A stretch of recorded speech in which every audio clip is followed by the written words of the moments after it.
Well, welcome to Richie's Roost.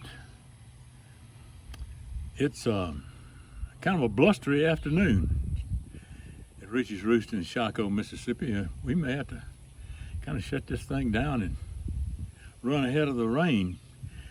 I hope the wind doesn't get too bad, but if it does, we just have to live with it. Have you ever said anything in front of a bunch of people that you really didn't mean to say and regretted it the minute it was out? I mean, stupid things. I saw something the other day. Here comes some wind. Hopefully it doesn't bother too much. We may get rained on here. Hope not.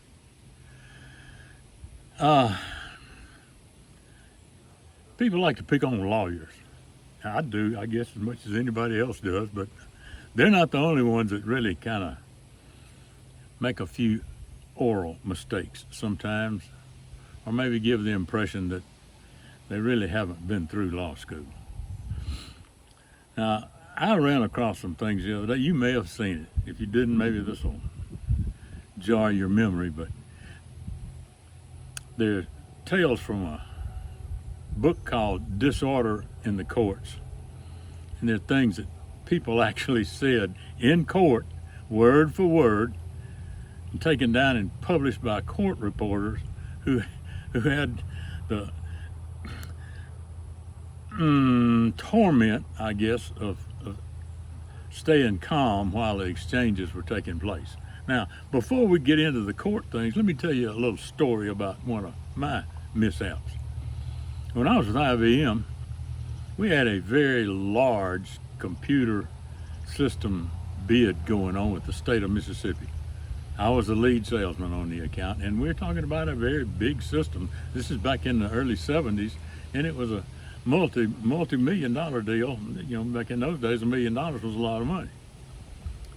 So we had a big bid conference, and the bidding people had to have a presentation to a lot of the Mississippi State folks. This was for a state account, the big state account. Well, I was, of course, the lead salesman, but I had my branch manager come on and introduce the presentation, followed by my marketing manager. Now, understand that the audience out there was made up of some very high-powered state officials. I mean, half the legislature was there, it seemed like, most of the main committee members. The lieutenant governor was there, as I recall, as was the state auditor, and people from the highway patrol and the welfare department and the highway department and the Game and Fish Commission, all high-powered people.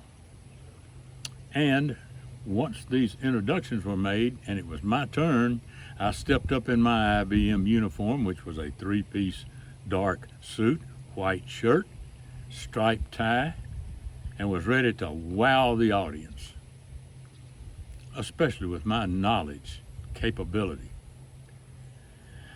Well, as soon as I stepped up to the microphone, some big crash took place over behind me, and the audience jumped a little bit. They were nervous anyway. This was one of those presentations when there was just icy silence through the whole thing. The presentation was not going well by the time I got there, and you could feel it in the audience. It was very tense and formal, and I was not used to that kind of thing.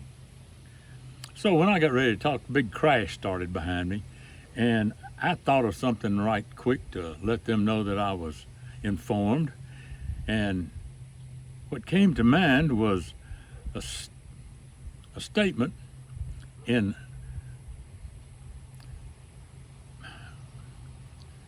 one of the Ode to a Mouse, if you recall, that the best laid plans of mice and men often go astray. And that's what I was going to say. The Best Laid Plans of Mice and Men by Robert Burns in his Ode to a Mouse. So I started and I said, ladies and gentlemen, the best laid men. No, that's not right. Well, there was a little tittering going on, then a little snickering, and then laughter, and then roaring laughter. And I had to say, sorry about that, but I'm under a lot of pressure up here. You got to understand that. And from there on, the whole audience changed, and they were with me. But I will never, never forget that statement. That the best laid men, and I had to let it go at that. So let's get into attorney and witness statements that actually happened in court. There was an attorney said, "What was the first thing your husband said to you that morning?" And the witness said, he said, "Where am I, Kathy?" And the attorney said, "Well, why did that upset you?" And she said, "My name is Susan." Things will get a little tense or something like that. Said another one, the attorney said, "What gear were you in at the moment of the impact?" And the witness said, "Gucci sweats and Reeboks was my gear." Attorney said, "What is your date of birth?" The witness said, "July 18th. He said, "What year?" Witness said, "Every year." Attorney said, "How old is your son, the one living with you?"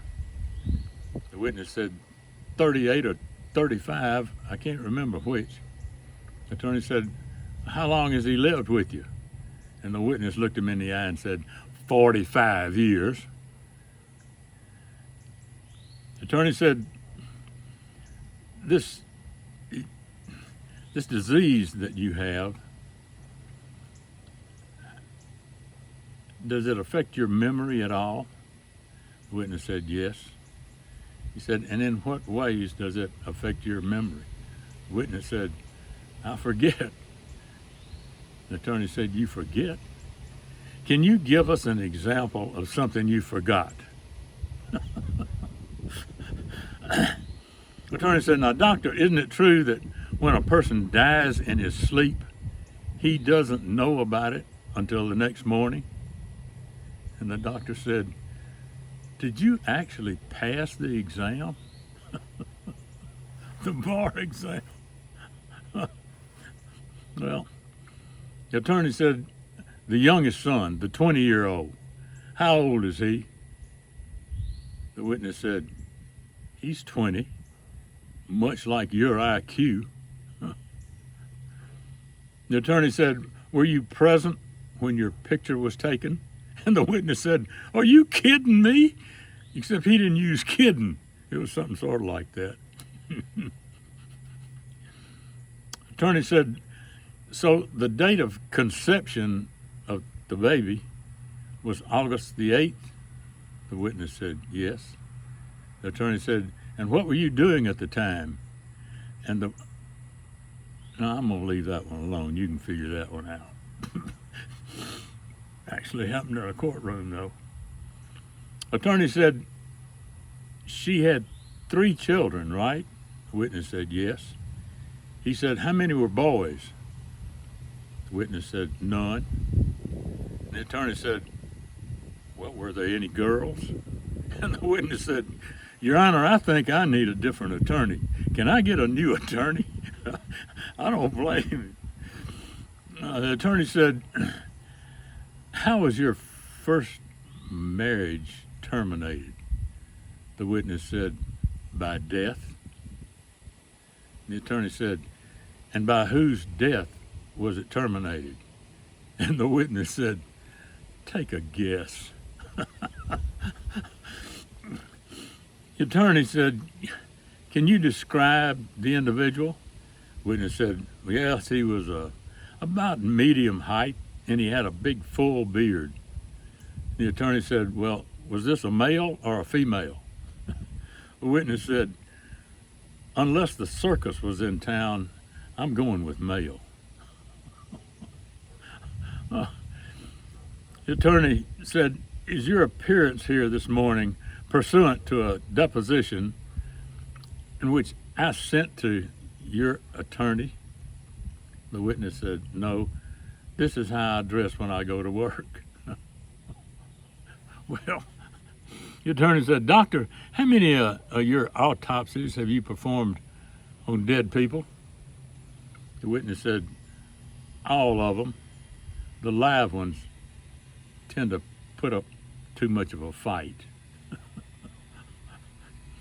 The attorney said, all your responses must be oral. Must be oral, okay? Now, what school did you go to? The witness said, oral. The attorney said, do you recall the time that you examined the body? And the witness said, well, our autopsy started around 8:30 p.m.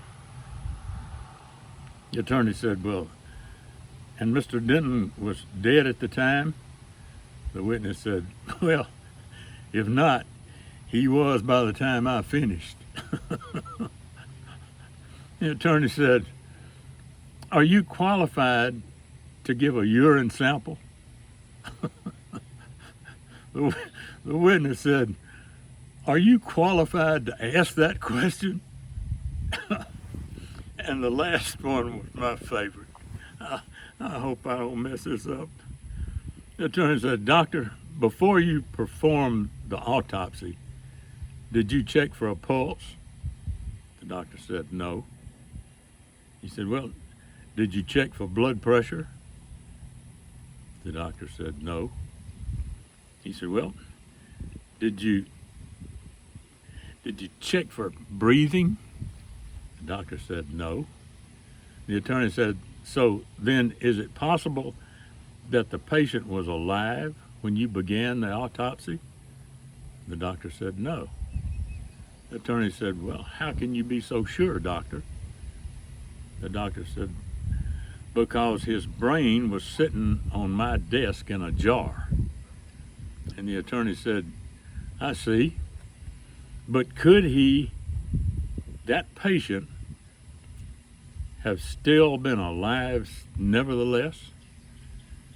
The doctor said, yes, it is possible that he could have been alive and practicing law somewhere. Well, thank goodness the lawyers can take that kind of stuff, because we've all made them. You've made yours and I've made mine. I made more than the one I told you to. So that's going to be my little subject for today. But let me, as an aside, say this. I normally don't like to end things on a down note, but I will ask you to join me in prayer for those folks in Kentucky right now who are going through a really hard time. Pray for them. They need it. And if you can, donate to those organizations that are helping them get through this ordeal. But they will rebound and come back, like good, tough people always do. I'm Jim Ritchie.